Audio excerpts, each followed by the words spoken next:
Alright, I've gotten a lot done since this last video, and I didn't really feel like I needed to do a how-to on some of it. The last one I did was the staining, and then I did TruOil for the finish, and honestly I was watching other YouTube videos to learn how to do that, so they're out there.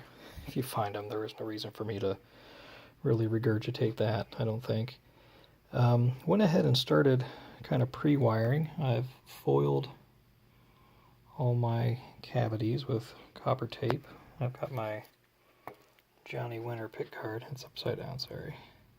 And I've already wired the switch and started kind of feeding some wires through. While I'm waiting for my headstock decal to dry, I had about 4 coats of Stumac satin on there, and I just leveled. I got lazy. I just leveled the area where the decal is, and once that dries out, we'll put another 4 to 6 on top and hide that. Had a real bad experience with this headstock. The clear coat I was using was just a Rust-Oleum matte clear coat, and it fogged up on me, and I was going to go with it. It was kind of like, ended up being like charcoal instead of black. And then on my last couple of coats, right as the decal got buried, it bubbled up all the way through to the first coat. So I had to go all the way down to the plastic veneer, and then it looked horrible, so I had to level that out with a black enamel that I had laying around. And actually I tested it.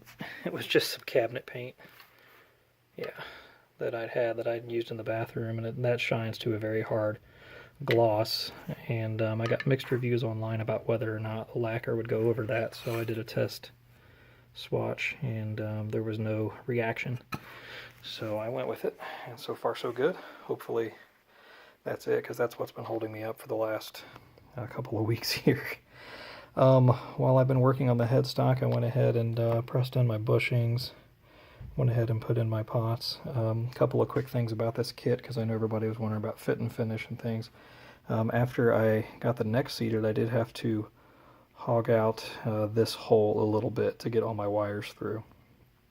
So I just took a drill bit and just kind of got into the heel of the neck there a little bit, and they're fine. They give you exactly enough wiring to do this. I opened up the wiring, it was already cut into strips, so you have to kind of figure out what's what, or if you have your own wire, just do it yourself. I've got everything fed through here, and you're left with about that to work with. One thing I added, that gray wire, is actually there was no ground wire for the switch, and I wanted to ground the switch, so I did that myself. But I'm going to go ahead and finish wiring this up. I'm just doing basic Les Paul wiring, 2 volumes, 2 tones, 3-way switch. I'm going to wire the pickups to the pots, the output of the pots to the switch.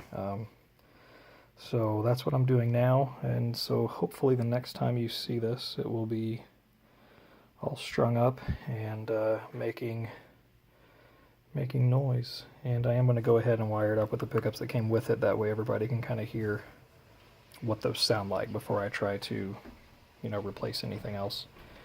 Oh, one other thing, when I was fitting the pots, I kind of test fitted the knobs here, and this was really tight, and I actually corrected it. This one was good.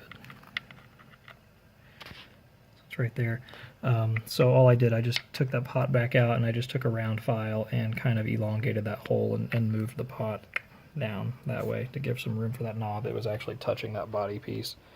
But overall, I mean, for the price that I paid for everything, I'm really happy with the way this guy's turning out. And we'll just keep this one short and sweet, so I will see you again when this is finished and playing. Thanks.